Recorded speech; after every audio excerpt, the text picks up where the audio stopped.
Welcome to our webinar. My name is David Gutowski, and I'm joined with Matt Setzer. We're lawyers with Reed Smith State Tax Group. We've got one of the largest state tax practices in the country of any law firm. And today's webinar is part of a series of webinars we've done on New Jersey combination market sourcing. You can find those videos on our YouTube channel. But today's program is going to be a little bit different. Instead of tackling a single topic and spending 15 or 20 minutes on it, we're going to go for about an hour so that anyone who wants CLE or CPE credit can get it. And even more importantly, today we have a very special guest. We have Alan Kline, counsel to the director, and the person in charge of implementing the new CBT combination provisions, head of the CBT combination working group, here to join us and answer our questions. Alan, welcome and thank you for joining us. Well, it's my pleasure to be with you, David. Matt? All right, great. Well, we're going to start off with a couple general questions, and then we'll get into some more specific questions. The goal of today's program is, not to find out, where we disagree with the division's policies or to generate controversies. I'm sure that there are things that we're going to disagree about in terms of how to interpret the statute. But really today, our goal is to provide taxpayers with some insight into what the division's policy are going to be, and how they can comply and prepare the returns, which are coming up to October 15 for calendar year taxpayers. So with that, let's start just generally, Alan, if you could, tell us how it's going, how you've been preparing and how well you feel about your preparation at this point. Well, we've been working on combined reporting at the division basically since the early part of 2018, when legislation for combined reporting was first being considered by the Murphy administration. We had input in drafting the legislation, and we supplied technical guidance to the administration. The CBT working group was formed in 2018 to deal with implementation of combined reporting and the related CBT provisions. The working group had representation from audit, reg services, data systems, and basically all the other sections and areas of taxation. Detailed technical bulletins were drafted and issued, and draft combined reporting regulations have been completed. They're currently under review. They've been circulated under our advance notice procedures, and we have received many comments. We expect the proposed regulations will be published in the New Jersey Register by early 2021. We also had to revamp our S-Corp returns and our CBT 100 return, separate entity. And what was very difficult, but was done, we prepared from scratch the new CBT 100U and instructions, the new combined return. Now, other than the regulations, all these items had been fortunately completed in March before the pandemic hit. So fortunately, the pandemic had relatively little impact on the division's preparations for combined reporting. Now, have you received many questions from taxpayers? And if a taxpayer has a question that hasn't been addressed today, what should they do to go about getting a response? Well, if it's a relatively simple question, we have a call-in center, and we have a specially designated call-in center for tax professionals, CPAs, and attorneys. And you certainly should contact that number. For more significant, more technical questions, more controversial areas, we have our regulatory services group, and I would suggest you formally write in and request guidance from them. And as a backstop, if that doesn't work, you can always contact me. You're free to do that. Now, there's been a lot of guidance that the division has submitted or I guess published on its website. You mentioned the regulation process, but there's also been a number of tax bulletins. Can taxpayers generally rely on that? Is there anything that you think is stale and should not be relied on? Well, in situations where anything has changed, where you can no longer rely on any statement in a technical bulletin, we immediately change that. And you'll see that a number of our technical bulletins have an R after it, which stands for revised. And we have revised a number of sections of the 10 or 11 technical bulletins that we have issued over the past year on combined reporting and on the CBT. And so anything you read online, you can rely on in preparing your CBT returns.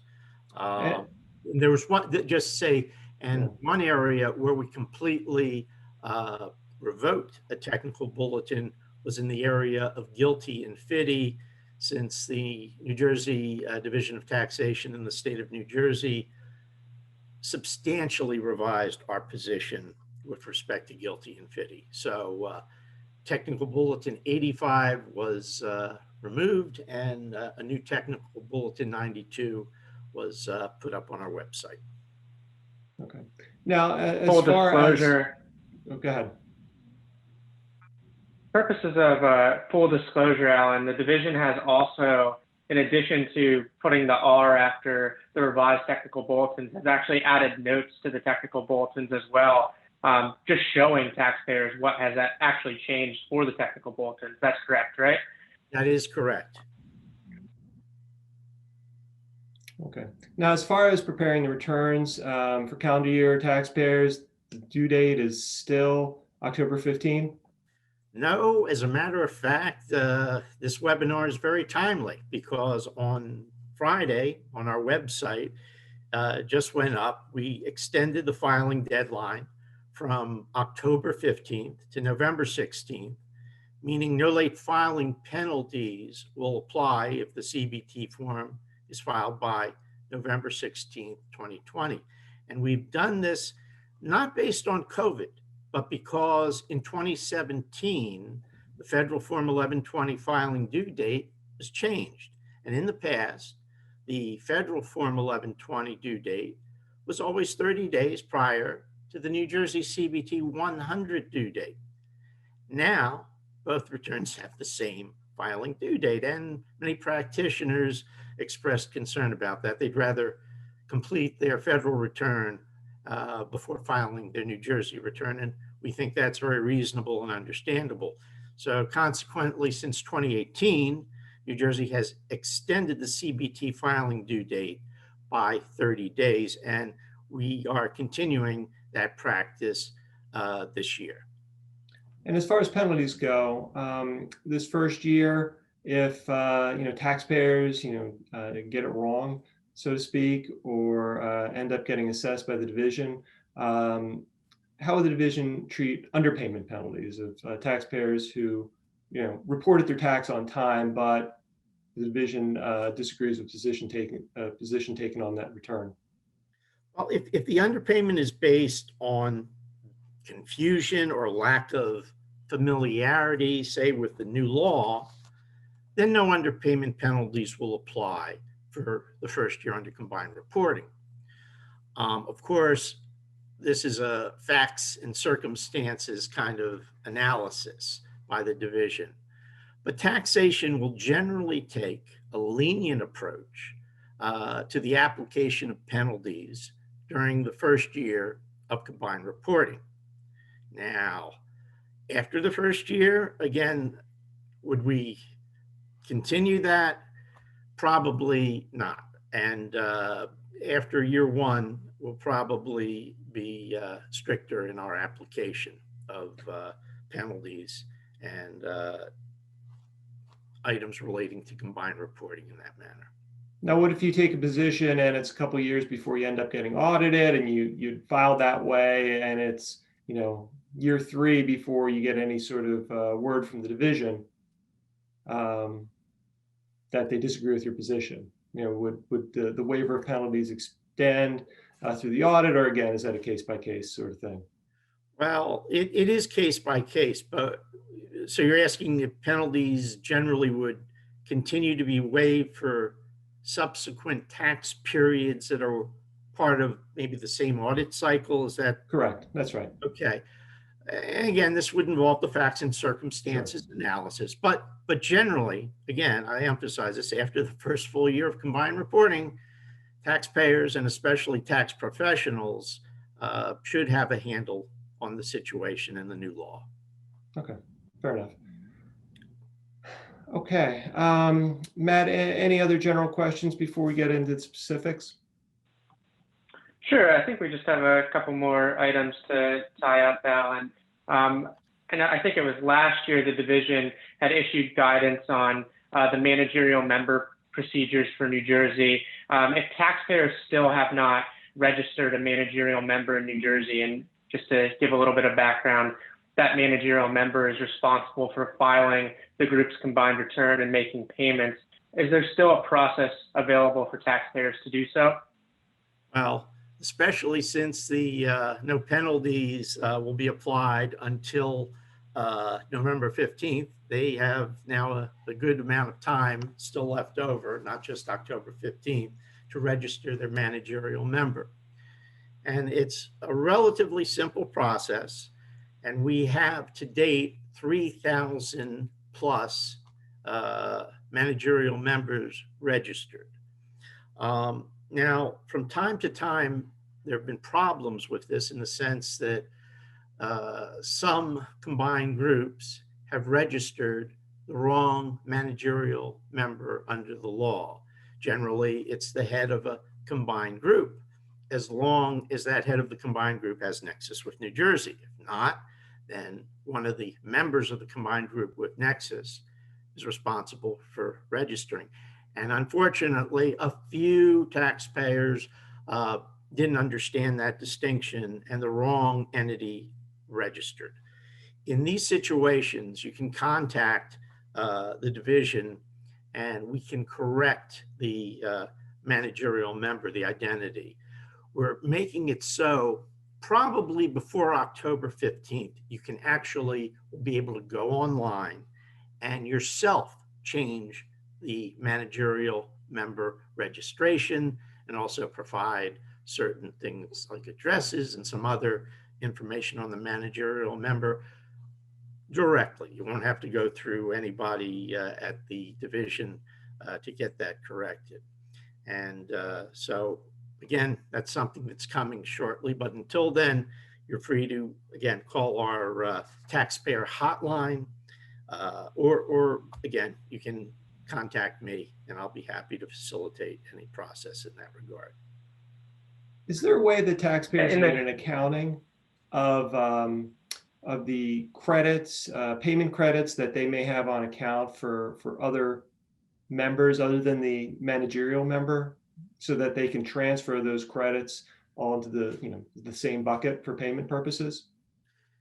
We have not done that to date, but I got to tell you, that's an excellent idea. And thank you for the suggestion. And I'll be looking into that, and hopefully we can present something to make things more convenient and understandable for taxpayers. So that's a fine idea, and we'll be considering it.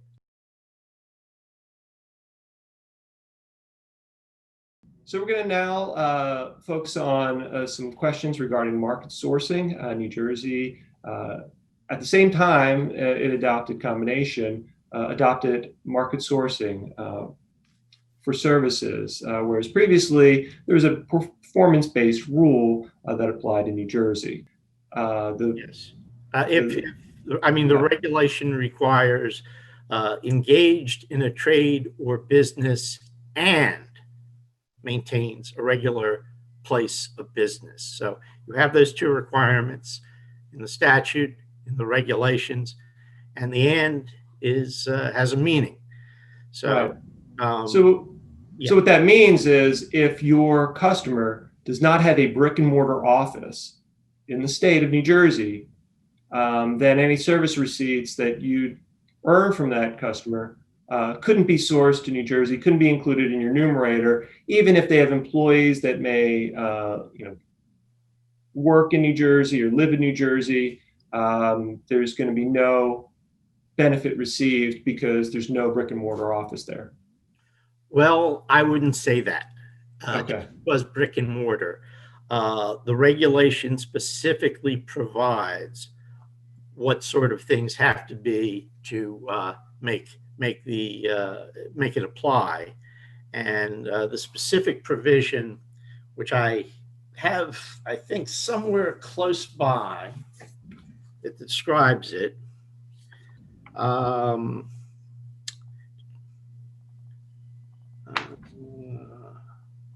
Here it is. And it describes a regular place of business in this state is not limited to the principal place of business of the customer and includes any office, factory, warehouse, or other business location in the state where the customer conducts business in a regular and systematic manner or maintains property or employees. So it's a bit, at least from the division's perspective, a broader net, perhaps catching more fish in its net. But it wouldn't include a home office, for example, an employee's home office. No, and it's important to note, especially that a temporary work from home situation due to the pandemic would not count as a regular place of business, especially while the emergency continues. What if your customer has an affiliate with an office and maybe works there from time to time, but you may use that, but isn't on the lease, doesn't pay any rent? And I'm thinking back to what the words regular place of business meant, under the old right to apportionment rules, where you needed an employee, you needed to have own the property or actually pay rent for property. If you does that same test apply here? And from the division's perspective, the answer is no. Okay. That is separate and distinct. This is a new regime, and the standards are different. And as I said, we think it's a broader standard. Okay, so same words, different meaning. As it was defined, yes. Right. Okay. Okay. So, the general rule is, you look to where the benefit is received at a location of your customer. And if the benefit is received in more than one office or location of your customer, now you have to break up that stream of receipts into multiple buckets. Correct. And to do that, you have to show the proportionate value of the benefit received at each location. That's correct. So, what sorts of evidence would the division be looking for, to do that bifurcation? And it states right in the regulations what the standard is and what we would be looking for. And I'll just briefly refer to it. It says, in determining the proportion to the extent to which the recipient receives the benefit of services in the state, a taxpayer may use terms of the contract, taxpayers' books and records kept in the normal course of business, or the nature of the taxpayer's or recipient's business and or services at issue to determine how much of the benefit of the services is received in this state. And I'd add, in addition to that, if there are certain industry standards, particular to a industry, used as evidence for a particular field or industry, such evidence also may be used, even though it's not specifically set forth in the regulation.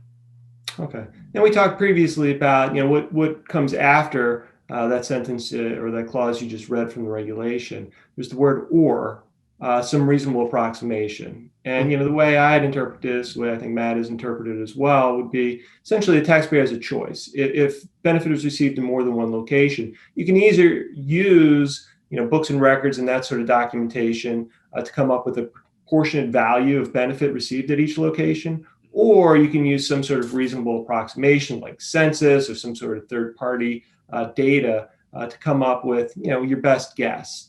And is that how the division views it, as the taxpayer having a choice to use the proportionate value or a reasonable approximation, whichever you choose?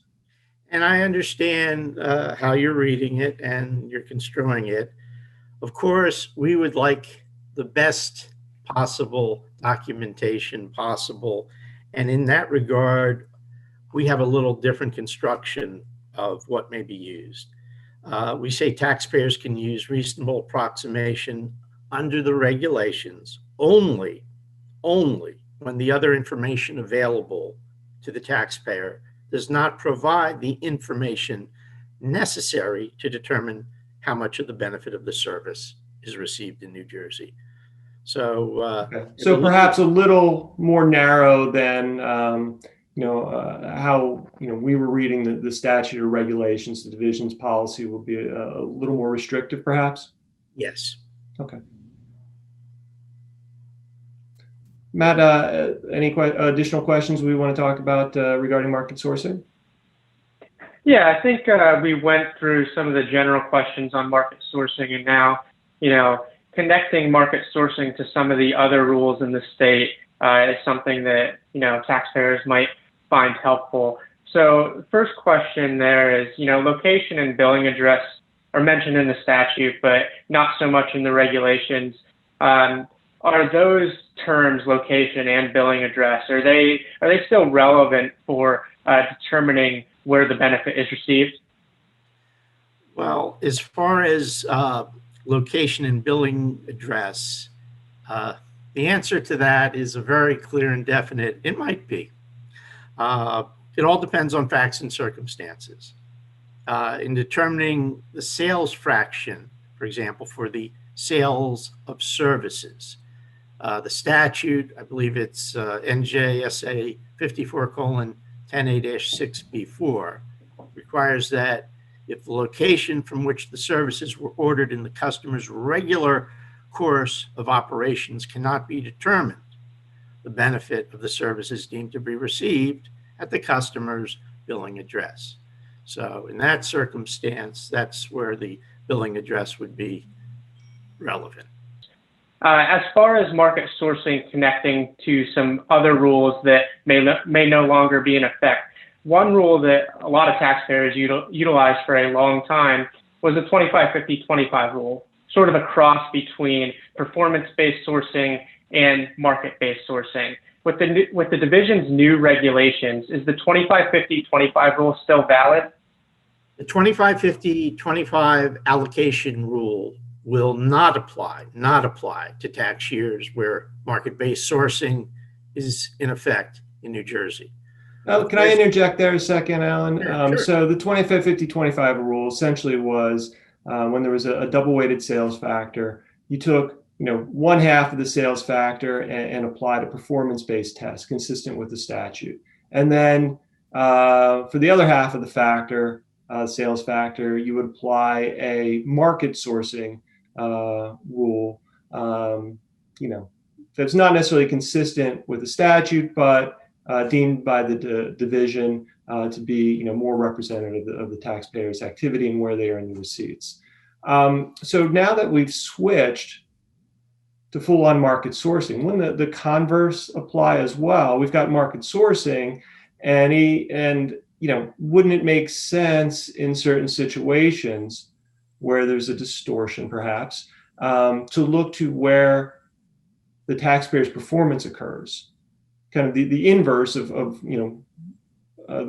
what would have been done before, following the statute, but then essentially using the other half of the factor to do market. Here, the statute's market. Shouldn't we use the other half of the factor perhaps to do performance for taxpayers who have limited property payroll in the state, a limited connection to the state? Those sorts of taxpayers have seen their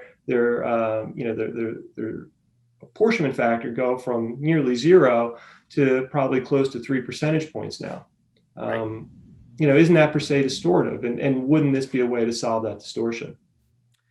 Well, 255025 was set up as a vehicle to alleviate the problems and to come to fair solutions and settlements with respect to the pre-market-based sourcing rules. Now that you have market-based sourcing and the standard is where's the benefit received, we think there are better ways and easier ways and more factually sensitive ways based on the actual facts that can be shown through contracts and other related evidence to clearly set forth where the benefit is actually received.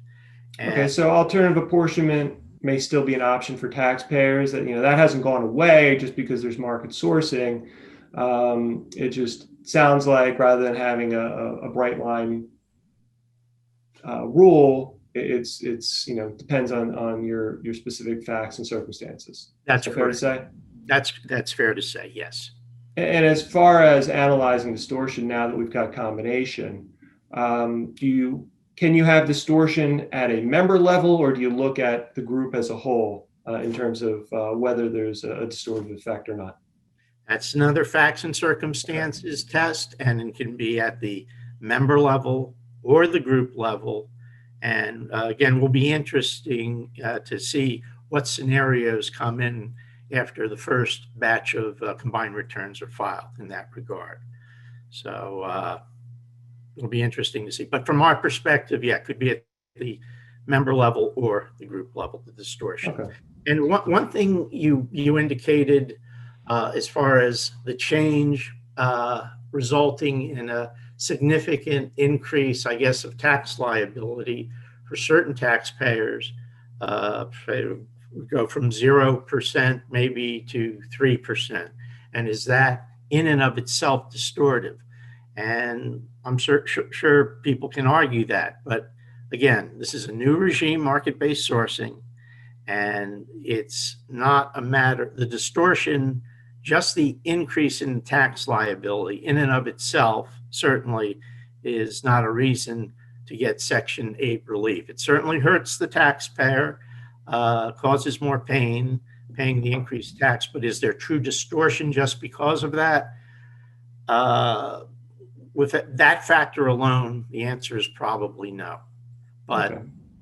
Well, it sounds like there's going to be a lot of different scenarios to work through. I think the regulations are very helpful. There's a lot of detailed examples there, but I think until the returns start coming in and I think the audits start happening, it may be difficult to imagine all the different nuances that they're going to be.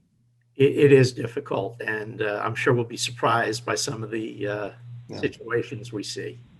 Okay. And I think, as the division has said all along, both you and John have said that if a taxpayer has a certain scenario where they think Section 8 relief is warranted, come forth to the division. You're willing to hear those requests. Absolutely, and we will give it careful consideration. So yeah, by all means, if you think there is distortion in something with respect to the returns, by all means, bring it forward and it'll be considered by the division.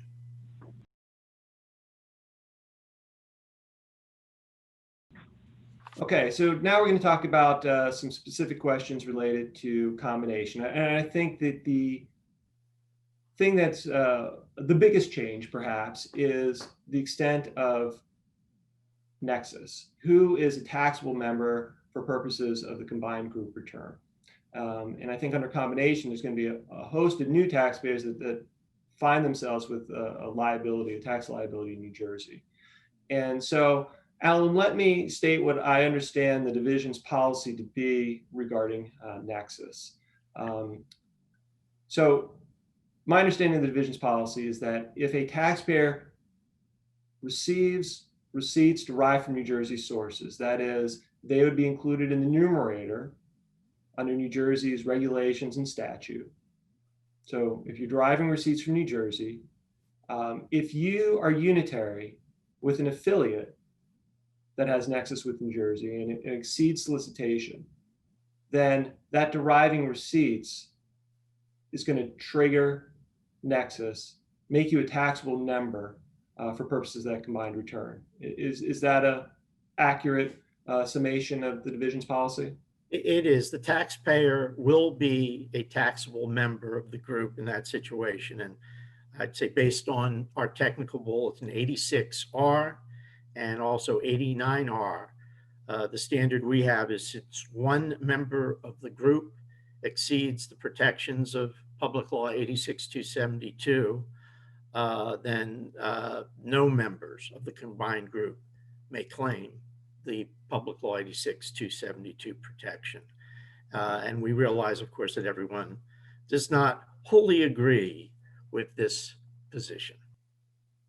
So just to clarify there, it doesn't matter the type of receipt, whether it's derived from an intangible, derived from services being performed outside the state, whether it's a sale of personal property that's delivered into the state, any sort of receipt that is derived from a New Jersey source can trigger Nexus, even if those receipts are eliminated in combination, regardless of whether the taxpayer is 86-272 protected. None of that matters from the division's perspective, correct?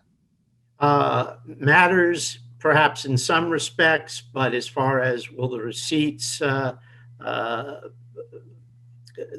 long as they're receipts, it doesn't matter if they're intangible or what the source is really, they're taxable.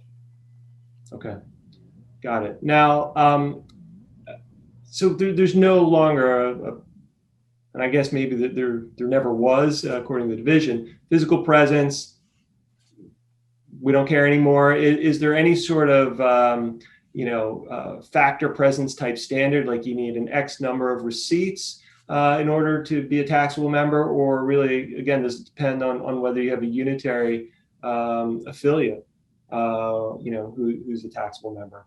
We feel under the statute, as long as it's a unitary business, that is sufficient. Okay. So one question I think that may come up is, what about overseas affiliates? Perhaps they provide management services, or they're part of a cash sweep program. There's intercompany lending, or perhaps they're licensing intangibles to domestic affiliates. Might those affiliates be brought in as taxable members now? Whereas I guess historically, they wouldn't be deemed to have nexus with New Jersey. They may very well be. And again, I hate to keep falling back on this. It's dependent on the facts and circumstances. And I'm sure we're going to have that situation arise.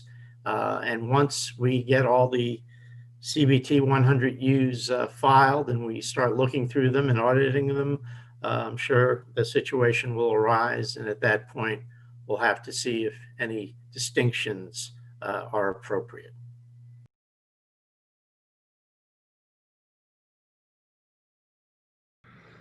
All right. Well, I think some of the implications of your responses here can, weigh in upon a taxpayer's decision as to what election to make for their combined group, especially whether worldwide, Water's Edge, or affiliated group election. I guess that's a potential way to mitigate some of the impact of this broad nexus standard. So I guess with that, let's shift gears and move on to the combined group election. And so New Jersey has a Water's Edge provision, but Water's Edge doesn't necessarily mean Water's Edge. I think New Jersey has a much broader Water's Edge provision than other states.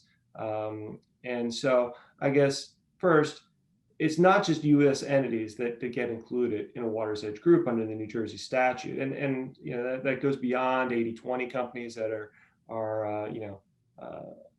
foreign entities, but doing a significant portion of business in the U.S. It really extends to any company that has nexus, any unitary affiliate that has nexus with the state. And as we just discussed, New Jersey has a very broad Nexus Standard now. So, just because you pick Water's Edge doesn't mean foreign affiliates would be excluded from return. Is that correct? Well, that is correct. And let me just make one clarification with the statute. The Water's Edge group filing basis is the mandatory default filing method if no other election is made, if the worldwide election is not made or the affiliated election is not made. So Water's Edge is default, it's not an election. Water's Edge group basis filing method, as you pointed out, includes a variety of U.S. and non-U.S. corporations. And for people on this webinar, I'd ask you to have a look at our technical bulletin 89R and also to look at the statutory provision on that, which is NJSA 54:10A 4.11. And Alan, that's a significant point that you brought up as far as the Water's Edge election being mandatory, because that election is binding for taxpayers, not only for this tax year, but also for the subsequent 5 tax years as well. So it's either the Water's Edge election, or if you decide to make a different group election, either affiliated group or worldwide group, that election is going to be binding. Now, there is an out in the statute if say your business materially changes, but generally speaking, that election is going to be binding, correct? It is correct. While we're on that, there's one thing I'd like to point out. We were talking about the late filing or the extension on the filing of the CBT 100Us from October 15th to November 15th. A number of taxpayers wrote in just yesterday and called saying, what about the election? This is going to be the first CBT 100U we're filing, and will the election still be timely if it's put on the first CBT 100U return and that's not filed under extension until November 15th? And the answer to anybody who's out there and interested in that is the election affiliated Water's Edge will still be timely. You're not, because you didn't file on October 15th does not mean you're stuck into a Water's Edge default methodology. Okay, so no bait and switch. That's nice of the division. One provision that regarding the Water's Edge that I think is a little unclear upon a first read is where an affiliate derives more than 20% of its income from intangibles. Mm-hmm. That are deductible against from the income of other members of the group. What's meant by that? Because I think it references income as defined under the CBT Act, and that's actually any 20% of the income from intangible or related services activities that are deductible against the income of other members of the combined group. So if you say licensing intangibles, let's say, that's not going to be deductible on the combined return because it's going to get eliminated. Does that mean deductible for federal purposes? Does that mean you have to, the affiliate has to, file as part of the federal return? What is meant by that provision? Well, again, at this point, the statute, we haven't gone into it more than what it says on its face. Okay. I mean, it's just making sure that if a specific level of intangibles is received, this is part of the Water's Edge group. I mean, many states just use the 80-20 for domestic, right, and 20 for foreign entities. We're trying to just use belts and suspenders in New Jersey, and right, and especially for the last item, item 4, dealing just with Nexus to be included in the Water's Edge group. We realize that's somewhat unusual compared to other states, yeah, but we're trying to make sure that we get all of the possible taxpayers included in the Water's Edge. Now, the word combined group in that provision Mhm. refers to the combined group, as elected. So if you have a foreign affiliate that earns 20% of its, more than 20% of its income from licensed intangibles to other overseas affiliates who are not part of the New Jersey combined group, the New Jersey combined return, that wouldn't qualify. It has to be members that would otherwise be included in the New Jersey combined group. I think qualified answer, since this is the first time I've heard it, Yeah. I would agree with that. Okay. I'd have to give it a little more thought. So, Okay. Fair enough.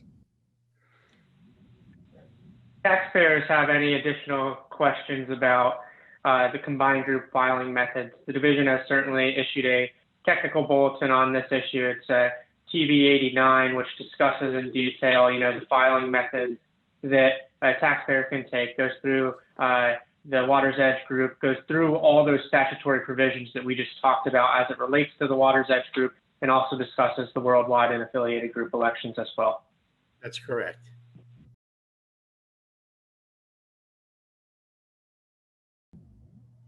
So, Infosys, if we're talking about foreign corporations,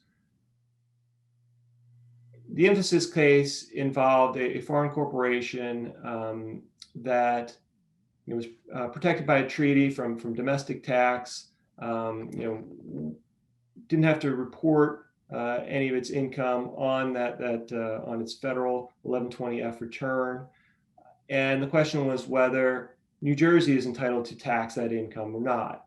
And the court held that the treaty applied, and that line 28 starting point is what you start with for New Jersey purposes, and in this case, their line 29F or line 28 on the 1120F was 0. Therefore, there was no tax base for this taxpayer. And so there's some new provisions in the combined reporting statute that touch on some of the issues in this case, but they don't really reverse that decision per se. The taxpayer won in that case. Division wasn't entitled to tax it. Is the division's position that the statute now overrides that case? We don't have a position on it at this point. So, Alan, talking about some base issues now with the new combined reporting statute, specifically in the statute adopts the -13 regulations of the consolidated return regulations. There's some basis adjustment regulations in -32 as well. We were wondering what the division's approach to the -32 regulations is going to be. No specific adoption by the statute, and as you have alluded to before, the CBT regulations are not final yet, but are forthcoming in 2021. What is the division's approach going to be to the -32 regulations and, say, other consolidated return regulations? Well, we haven't made a specific decision with respect to this particular Treasury rate provision. And you point out that in the consolidated, or rather the combined group regulations that are being considered now by the division, we generally, where there is no direct conflict between these consolidated regs at the federal level and the New Jersey CBT, generally speaking, we are in favor of having the federal regulations applied in New Jersey to the CBT. But again, we have not specifically done that yet, and the regulations have not been finalized, but that seems to be the direction we are going in. Okay. Approach, I would say, that the division has consistently taken as well through its technical bulletin, addressing how the starting point of a taxpayer's line 28 taxable income should flow through to the CBT return. And that is the division's position, that you should use the consolidated return stripped from line 28 as long as it's not in conflict with the CBT Act.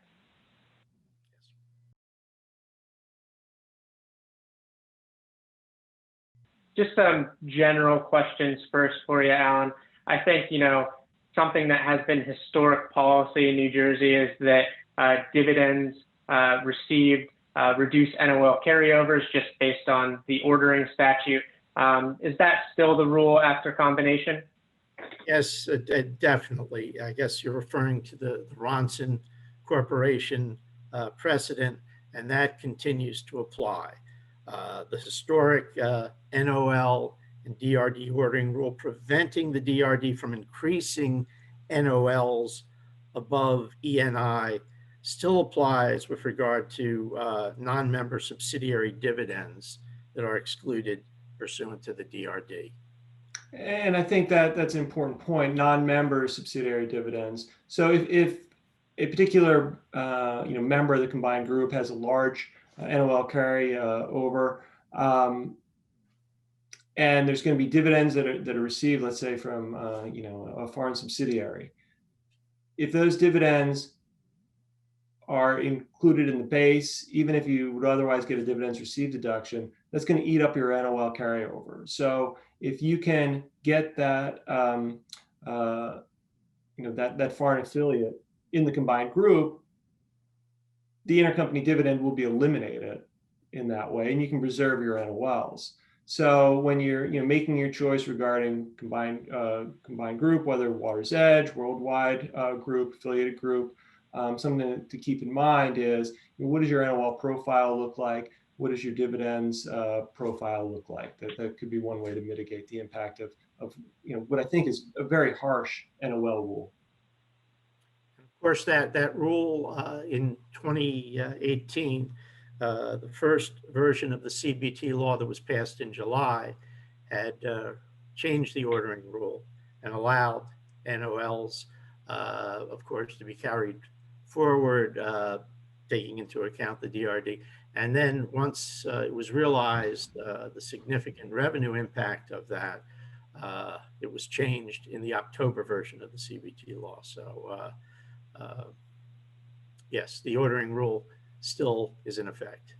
And Alan, you don't have to weigh in on this, but certainly if you're impacted by this rule and you thought you were sitting on a pile of NOLs and all of a sudden they evaporate because of dividends that are received, there may be ways to remedy that problem, either through some sort of factor representation from the payor of the dividend, or if it's a non-unitary dividend, non-unitary subsidiary, excluding that from your tax base entirely, so that you don't need to rely on a dividends received deduction, such that your NOLs would get preserved in that regard. Again, we're asking you to weigh in on that, Alan, but just there are some potential remedies to that problem if there's a distortive effect. As far as the dividend received deduction amount, it depends on what your ownership is, and I guess historically the division took a fairly narrow view of what your ownership percentage was. It looked at direct ownership, or at least through directly owned chains of subsidiaries. Now, for purposes of determining whether you've got a 50% or more owned subsidiary or 80% or more owned subsidiary, you look at any affiliate with common ownership. Is that correct? That's correct. Okay. And we are applying the Section 318 rules also, at the federal level. Okay. So even if you only own directly, 10% of a subsidiary, if your affiliate, even if it's not in your combined group, as long as it's owned by the same common parent, if they own the rest of it, then you qualify for a 95% dividends received deduction. Yes.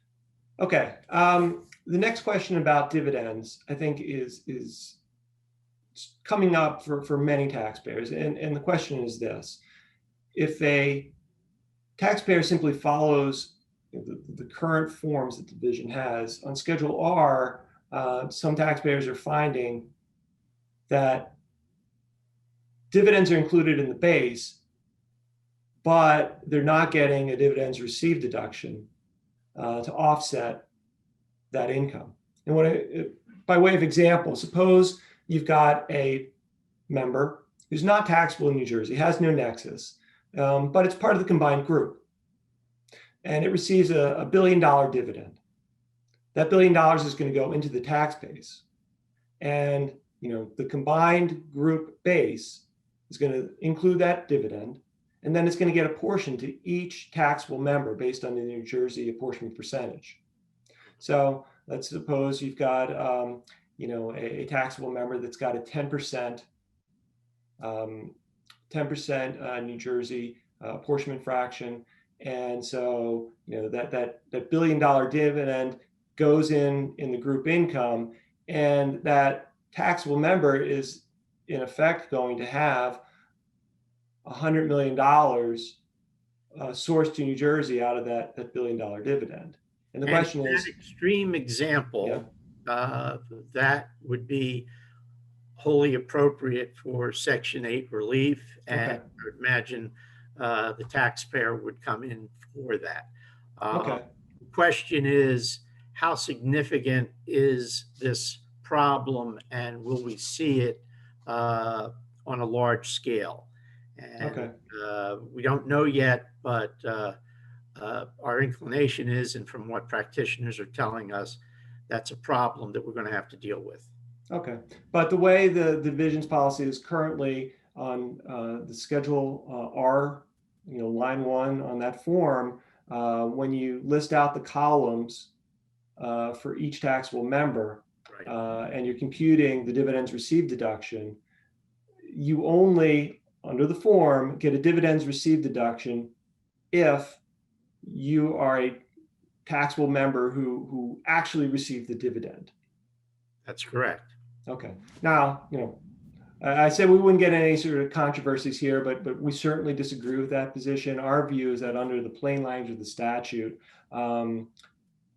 every taxable member gets a dividends received deduction based on their New Jersey apportionment percentage, regardless of whether they received the dividend or not. And the theory is, the dividend is included in the base for all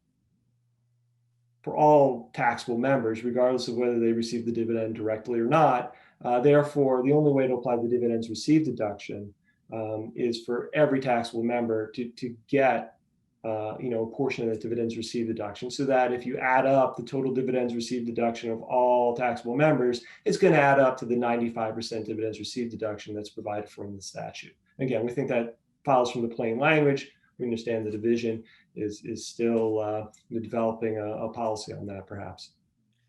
Well, we are, yes. Okay, I guess, moving on to net operating losses. Matt, you want to cover these questions? Sure. So I think the first one up here, Alan, just relates to the change in ownership rule and the continuity of business test in the statute. And there's the statutory rule now is that when there's an acquisition and there's not more than a 50% change in ownership or continuity of that business, you get to keep the NOLs of the acquired corporation. What factors will the division consider for that continuity of business rule? I think the traditional factors that have been used in the past.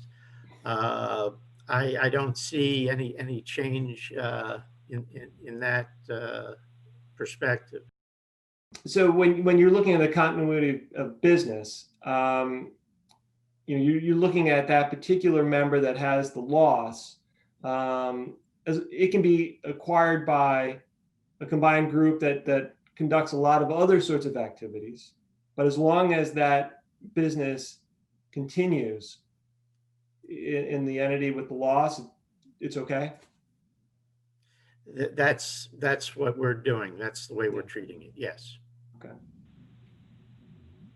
And moving on to the PNOL, just to give some short background there, when the statute shifted from separate company reporting to combined reporting, the statute also shifted from a pre-apportioned NOL to a post-apportionment NOL.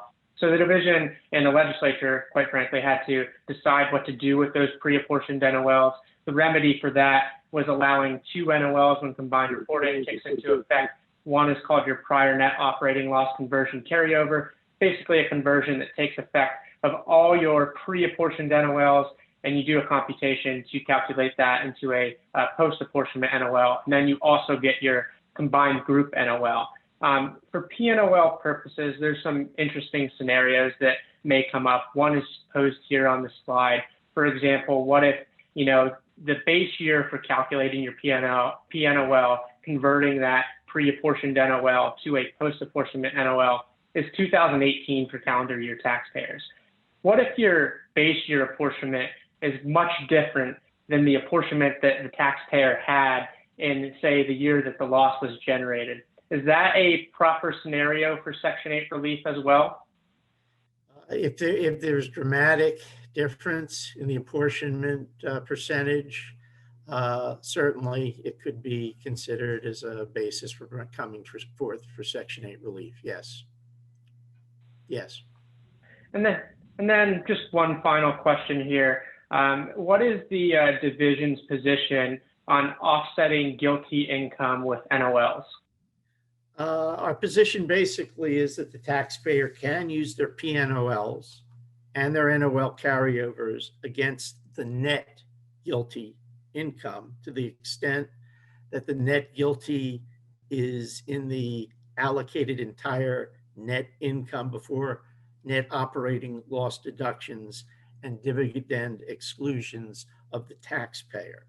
So while New Jersey coupled to IRC Section 250 in the CBT statute, New Jersey does, of course, have its own NOL regime, and the New Jersey starting point is before federal NOLs and federal special deductions.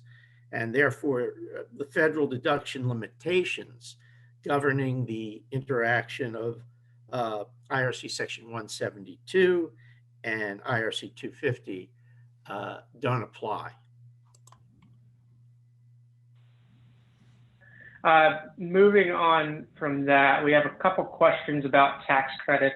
So the statute has some clear language about the use of credits. Just to throw it over to you, Alan, say you have a member that joined the combined group after the first year and has a good amount of tax credits available for utilization. Is there any restriction on that new member joining the group from using the credits in the group or sharing the credits with other group members? Just to clarify, this is a new member of the group that has come in and has not been a part of the group at the time that the credits were generated. Is that correct? Yeah. Okay. I mean, we're generally, the statutory provision and what we have in Technical Bulletin 90, it's pretty liberal, loose standard. And unless the statute that authorizes the particular tax credit says otherwise, there's generally no ordering rule for the use of the credit. Of course, the credit can only be used once, but the usage of the credit is very flexible and can be shared generally within the combined group.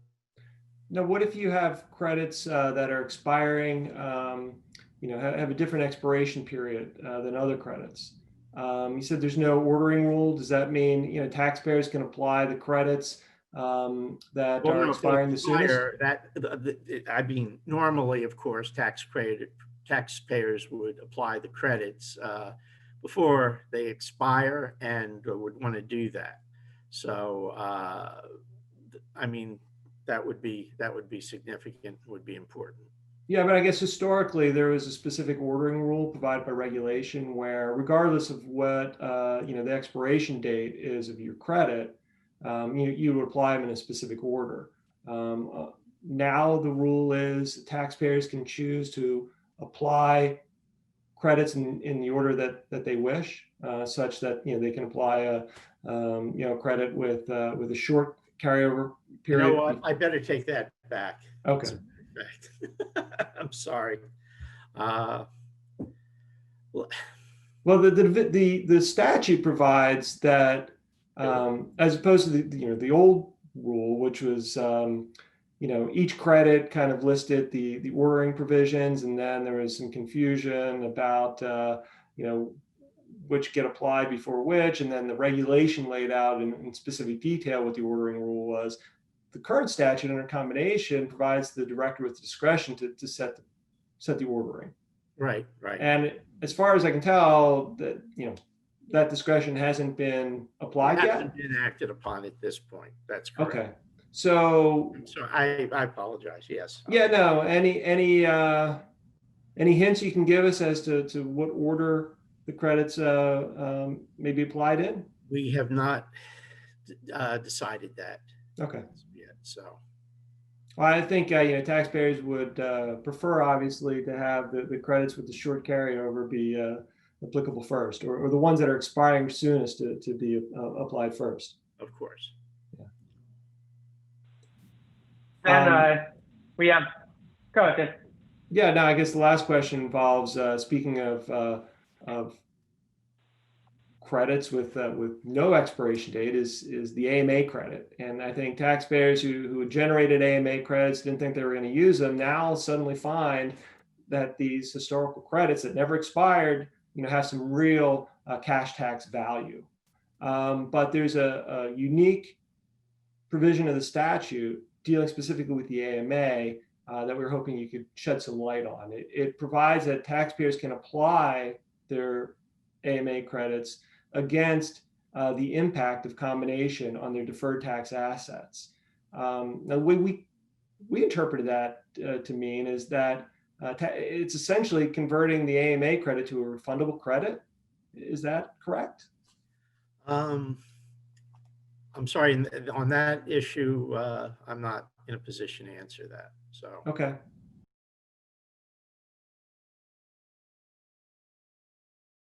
Matt, why don't you take us through the last slide?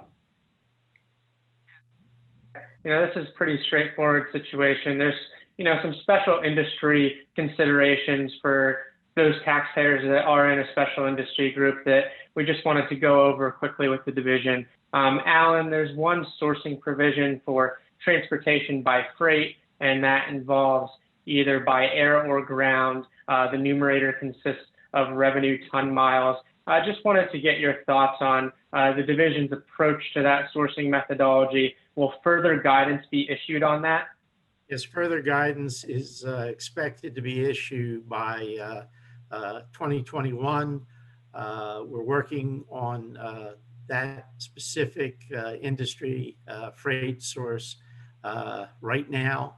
And again, we'll probably have something out first or second quarter of 2021. And just one other special industry group to talk about, banks.